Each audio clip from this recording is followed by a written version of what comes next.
Jhalakathi 8ই April 2025 rally আলোচনা সভার মধ্য দিয়ে ঝালকাঠিতে জাটকা সংরক্ষণ সপ্তাহ শুরু। আমাদের প্রতিনিধি মোহাম্মদ মাসুম বিল্লার ঝালকাঠি জেলা থেকে পাঠানো ভিডিওচিত্রে থাকছে বিস্তারিত। জাটকা ধরা বন্ধ হলে ইলিশ উঠবে জাল ভরে, এই প্রতিপাদ্যকে সামনে রেখে ঝালকাঠিতে জাটকা সংরক্ষণ সপ্তাহ শুরু হয়েছে। এই উপলক্ষে মঙ্গলবার সকাল 10টায় জেলা প্রশাসক কার্যালয় থেকে একটি বর্ণাঢ্য র্যালি বের হয়। র্যালিটির প্রধান সড়ক প্রদক্ষিণ করে জেলা শিল্পকলা একাডেমিতে গিয়ে শেষ হয়। জেলা প্রশাসক আশরাফুর রহমান বেলুন উড়িয়ে জাটকা সংরক্ষণ সপ্তাহ উদ্বোধন করেন। পরে শিল্পকলা একাডেমিতে অনুষ্ঠিত আলোচনা সভায় প্রধান অতিথি ছিলেন প্রশাসক আশরাফুর রহমান।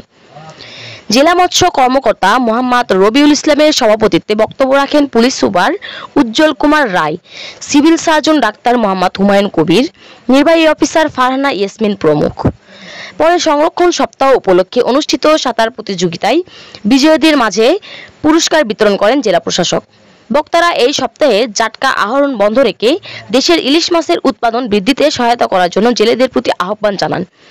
8ই এপ্রিল থেকে 14 এপ্রিল পর্যন্ত জেলেদের নদী থেকে জাটকা আহরণ, বাজারজাতকরণ, মজুত ও বিক্রি করার উপর নিষেধাজ্ঞা জারি হয়েছে। জেলা প্রশাসন ও মৎস্য অধিদপ্তরের আয়োজনে সরকারি কর্মকর্তা, সাংবাদিক ও মৎস্যজীবীরা উপস্থিত ছিলেন। আমরা খুব সুন্দরভাবে কাজ করছি, আপনাদের সহযোগিতা, জেলা প্রশাসন, পুলিশ প্রশাসন সহ আমরা সুন্দরভাবে আমরা কাজটা সম্পূর্ণ।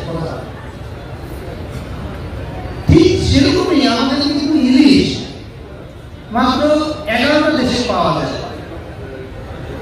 কিন্তু 11টা দেশের নামটাও আসতে পাওয়া যায়। এই 11টা দেশের মধ্যে থেকে আরম্ভ হয়ে আগামী 14ই এপ্রিল পর্যন্ত সেটা চলবে। এই এক সপ্তাহ আমরা জাটকা সংরক্ষণ সপ্তাহ হিসেবে উদযাপন করব। বাংলাদেশের 20টি জেলাকে ইলিশ প্রাপ্তির স্থান হিসেবে সরকার চিহ্নিত করেছে, তার মধ্যে ঝালকাঠি একটি জেলা।